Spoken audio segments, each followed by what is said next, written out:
Atlântico.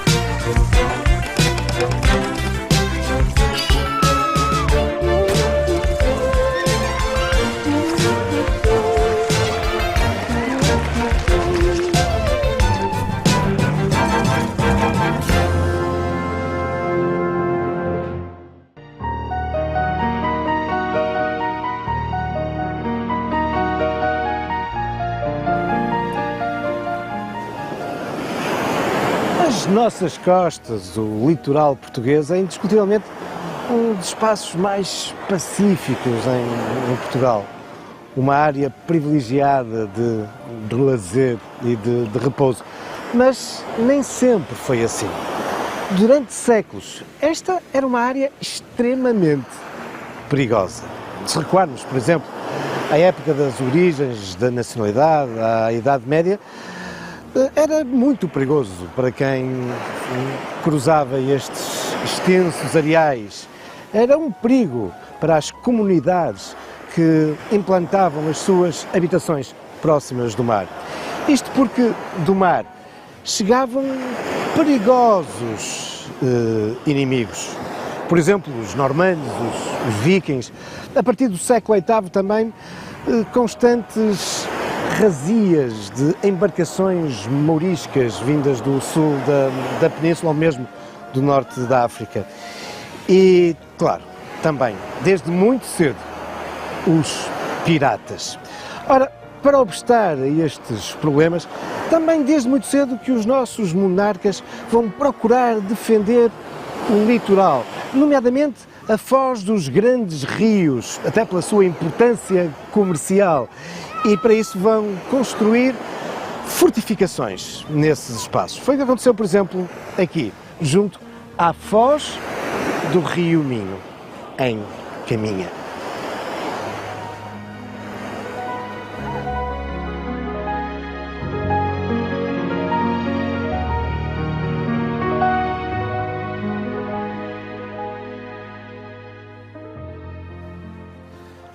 A pirataria é tão antiga quanto o homem. Bom, pelo menos desde que o homem passou a navegar e, infelizmente, e como bem sabemos, chega até aos nossos dias. Mas houve alguns momentos onde esta atividade foi mais evidente nas nossas costas. Por exemplo, o período que decorre entre o século XVI e o século XVIII. Em grande parte porque as outras potências europeias colocam em xeque, logo no século XVI, naquela decisão que os portugueses e os castelhanos haviam tomado nos finais do século XV de, através do Tratado de Tordesilhas, terem dividido o mundo a meio, as rotas atlânticas a meio. Claro que franceses, ingleses, holandeses não estão de acordo com isso e vão incentivar a prática do roubo através de piratas e corsários às nossas embarcações, por vezes atingindo números muito significativos. Só para terem uma ideia, no século XVII, entre 1623 e 1639, só os holandeses atacaram e pilharam 547 barcos portugueses. Era uma situação insustentável e por isso os nossos monarcas vão se empenhar na defesa da costa, até porque os piratas muitas vezes não se limitavam a atacar os barcos, mas atacavam também aqui as povoações costeiras, nomeadamente quando elas se encontravam em zonas portuárias e comerciais de destaque. E por isso vamos assistir a uma primeira vaga de construções de grandes fortes na foz dos grandes rios, junto de grandes cidades comerciais. O Forte São João da Foz, no Porto, o de Vila do Conde, o de Viana do Castelo e, claro, este, na foz do Rio Minho, o Forte de Caminha.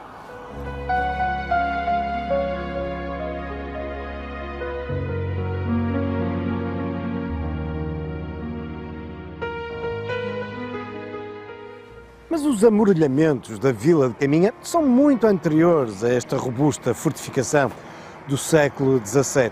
Com efeito, povoação estratégica, voltada para aquela que, desde os inícios da nacionalidade, é uma das mais antigas fronteiras do reino, o Rio Minho. A Caminha vai, ao longo dos séculos, sendo muralhada pelos nossos primeiros monarcas, no século XIII, no século XIV e, particularmente, nos inícios do século XV. Aliás, na sequência da crise de 1383-85. Aliás, é o rei Dom João I o responsável, na época, por uma grande ampliação da muralha da vila. Mas é no século XVII, muito por causa dos piratas, mas também por causa da Guerra da Restauração, sobre a qual já iremos falar, que a cerca, a muralha de Caminha, vai ser muito ampliada e robustecida, com uma série de baluartes e torreões. E a verdade é que, a partir de então, tornou-se suficientemente dissuasora, evitando ataques à povoação. Como de resto nos prova um acontecimento que teve lugar aqui, nesta região, nos inícios do século XIX. Mas, para vos falar sobre ela, vamos nos dirigir em direção à foz do Rio Minho.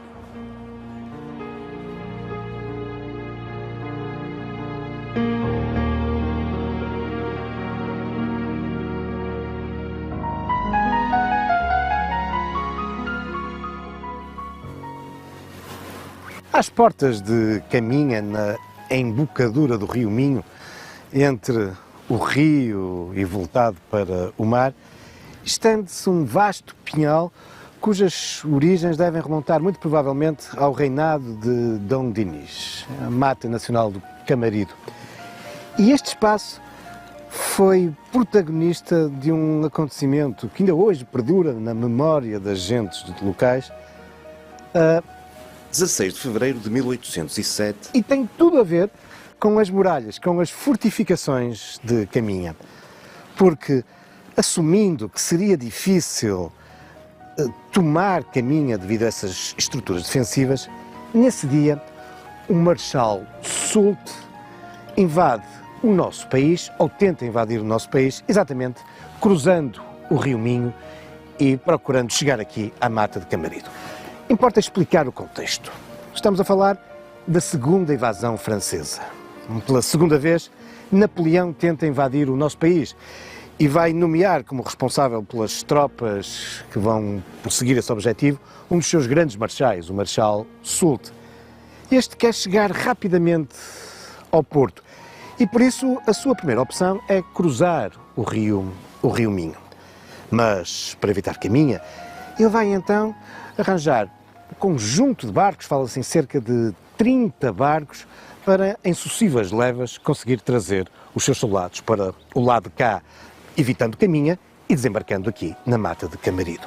Só que a oposição das gentes locais foi imensa e dos 30 barcos da primeira leva só chegaram 3. Todos os outros foram bombardeados e não chegaram aqui ao lado português. E dos que chegaram a Portugal foram imediatamente presos. Não houve uma segunda leva. Soult percebeu que não ia conseguir entrar em Portugal aqui, através da foz do Rio Minho, e depois optou por avançar através de Chaves. O sucesso do travar desta investida napoleónica, dizem as pessoas que se deveu a Nossa Senhora do Bom Sucesso. E por isso, desde praticamente essa época, que aqui existe na Mata Camarido esta capela que recorda esse acontecimento e a devoção a esta Nossa Senhora que permitiu esta defesa do nosso país em relação às tropas de Napoleão. Mas a história da defesa desta área, envolvendo nomeadamente também os franceses, faz-se por um outro forte, também ele relativamente perto aqui da Mata de Camarido. Mas não está em Caminha, está mesmo no meio do mar, numa ilha, a ilha da Ínsula.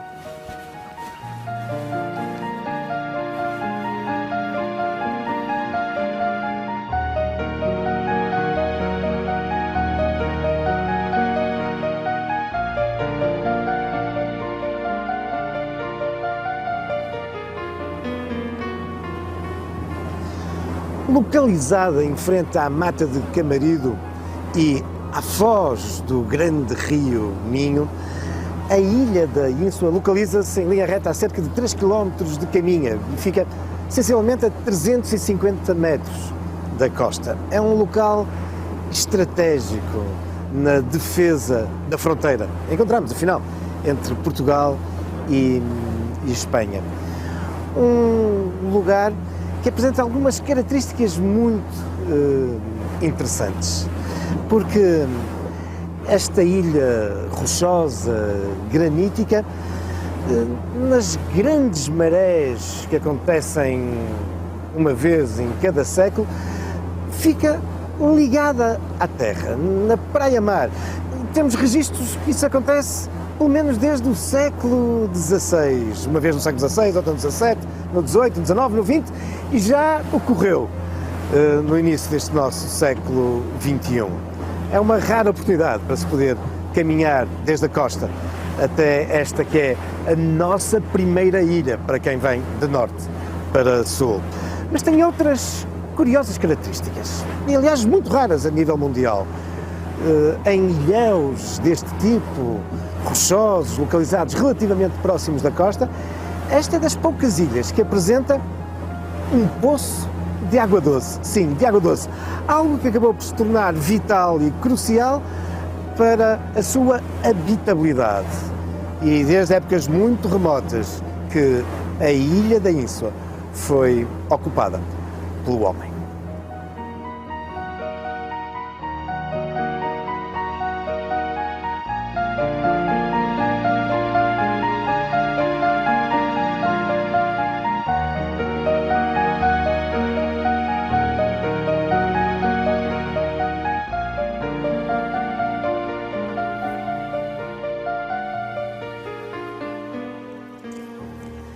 Embora há já muitas décadas, mais de meio século, que os arqueólogos passam com muita regularidade aqui pela ilha da Ínsula, recolhendo um grande conjunto de utensílios pré-históricos talhados nos seixos, a verdade é que ainda hoje, e depois de tantas recolhas desses instrumentos, ainda hoje, com alguma facilidade, quando andamos aqui no meio da cascalheira, vamos encontrando vestígios do homem da pré-história. São seixos que foram talhados intencionalmente pelos nossos antepassados. Pelo seu formato, até os podemos atribuir com alguma segurança ao Mesolítico, isto é, há qualquer coisa como cerca de 7 ou 8 mil anos atrás, quando estas comunidades humanas se vão socorrer do litoral para encontrar, enfim, complementos à sua dieta alimentar. Aqui na Ínsula não só encontravam uma grande abundância de moluscos, de conchas, mas também todo este mundo de seixos que talhavam para assim conseguirem obter estes instrumentos que os facilitavam para retirar os moluscos, as conchas dos rochedos.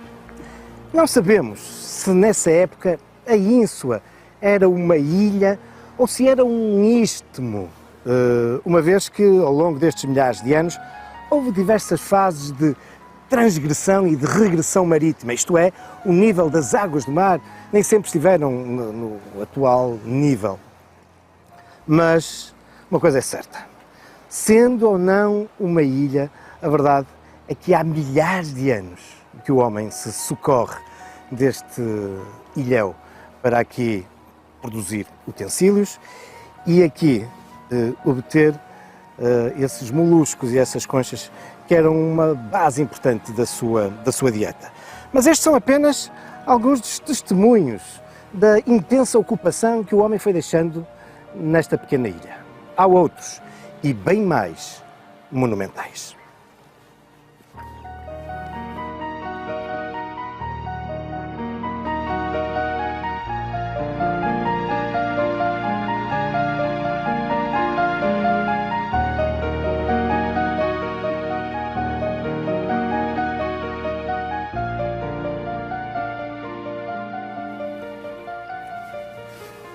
Há já muitos séculos que a ilha da Ínsua é dominada por esta imponente fortaleza.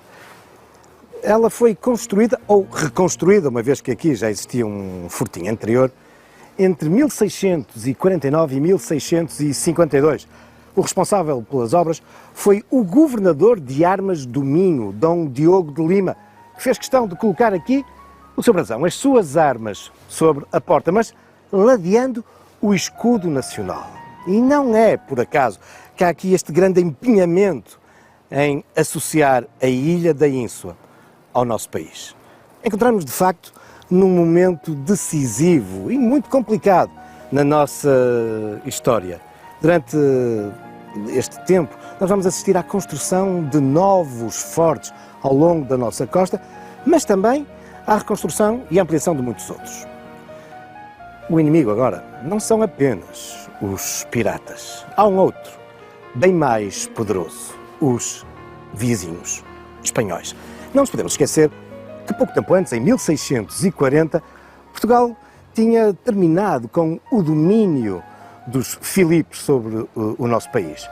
Mas os monarcas espanhóis vão iniciar uma guerra a Portugal, que se vai prolongar durante várias décadas, a Guerra da Restauração. E por isso percebemos bem como este local estratégico, na foz do rio Minho, em plena fronteira, era crucial que aqui tivesse uma importante fortaleza.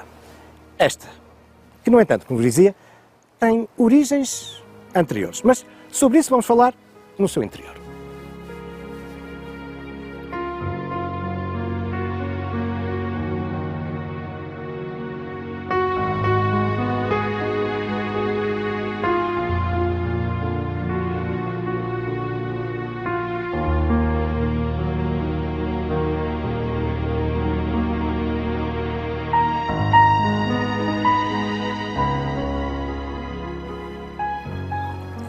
Daqui do alto das muralhas, apercebemos bem do formato do Forte da Ínsua, estrelado, isto é, em forma de estrela, embora não completamente regular. Mas isto prende-se com as preocupações desse século XVII em torno da balística, que vinha, enfim, operando profundas transformações na arquitetura militar. Mas para além aqui das suas muralhas, nós podemos também contemplar no interior as ruínas de muitas das instalações, dos diferentes espaços que este forte possuía. Mas, no meio destas ruínas, pelo menos por enquanto, os investigadores ainda não conseguiram encontrar vestígios anteriores a este forte do século XVII. Embora saibamos que, pelo menos desde os finais do século XIV e início do século XV, aqui tinha existido um outro forte, mandado edificar pelo rei Dom João I e, curiosamente, mais curiosamente, sintomaticamente, num outro momento, enfim, de tensão em relação aos vizinhos castelhanos, na sequência da crise dinástica de 1383-85. Esse forte que acabará por ser reformado, temos também notícias disso, no século XVI, nos finais do século XVI, quando aqui as populações costeiras estão muito preocupadas com o grande desenvolvimento dos ataques dos piratas, fundamentalmente dos franceses, dos ingleses e dos holandeses. E havia um famoso pirata que não só atacava as embarcações que passavam ao largo, mas não raras vezes desembarcava e atacava as populações costeiras. O famoso Francis Drake, que os portugueses designavam como o Draco. Mas, nessa época, as pessoas apegavam-se para as proteger não só das estruturas militares, mas também do divino. E a esse propósito, não podemos deixar de sublinhar que, afinal, na Ínsua, para lá deste forte, pelo menos desde o início do século XV, que também sabemos que desde mais ou menos essa época, aqui existia uma comunidade conventual.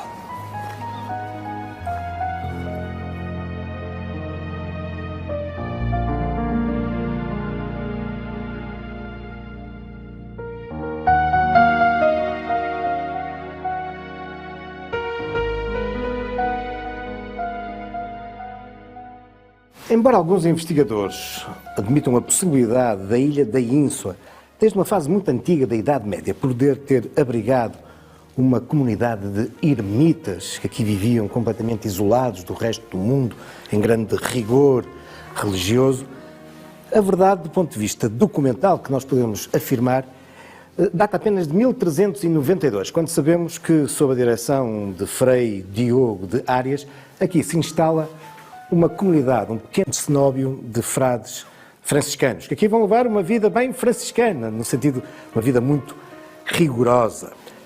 Mas a comunidade vai crescendo e 80 anos depois, já na segunda metade do século XV, vão-se multiplicar as celas para os frades, vão ser feitas obras de qualificação desta estrutura conventual, que nessa altura já partilhava o espaço com o forte que Dom João I havia mandado construir.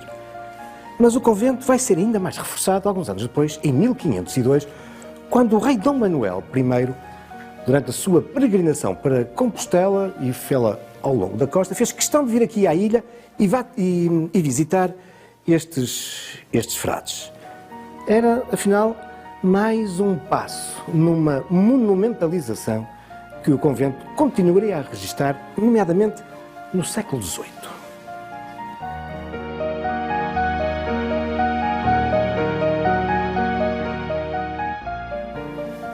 Em 1717, o rei Dom João V dá uma importante doação aqui ao convento da ilha da Ínsua. É, de resto, nessa altura, que a igreja vai ser mais monumentalizada, nomeadamente com a belíssima abóbada que ainda hoje podemos contemplar no interior daquela nave, apesar da ruína.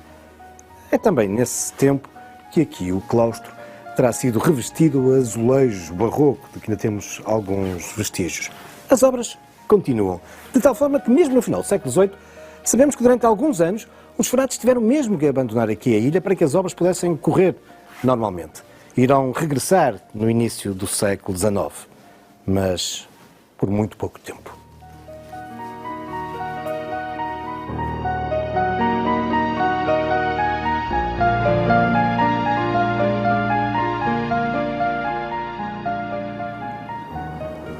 Foram de facto conturbados os tempos que se seguem ao regresso dos frades no final do século XVIII para a ilha da Ínsua. De facto, não muito tempo depois, no início do século XIX, temos as invasões francesas. E a verdade é que os exércitos espanhol e francês acabarão mesmo por ocupar a ilha. E não muitos anos depois, após a guerra civil entre liberais e absolutistas e após o triunfo dos liberais e a sua medida muito anticlerical, que foi a extinção das ordens religiosas, o convento dos franciscanos na ilha da Ínsua encerrou.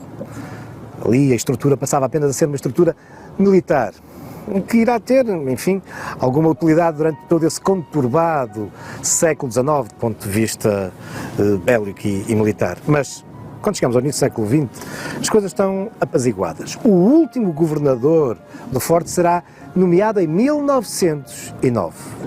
E depois disso, jamais o forte foi utilizado. Entrou em abandono e na ruína acelerada que nós podemos constatar. E é pena, porque estamos perante um monumento, um património bem significativo de grande relevância para a nossa memória. Importa arranjar uma solução para o forte. É verdade que não é fácil, até porque a Ínsua é muito perigosa. As extensas línguas de areia todos os anos modificam a sua implantação. Mas uma coisa é certa, este património não pode continuar assim. Urge haver para a Ínsua outros factos, também outras lendas, futuros caminhos da história.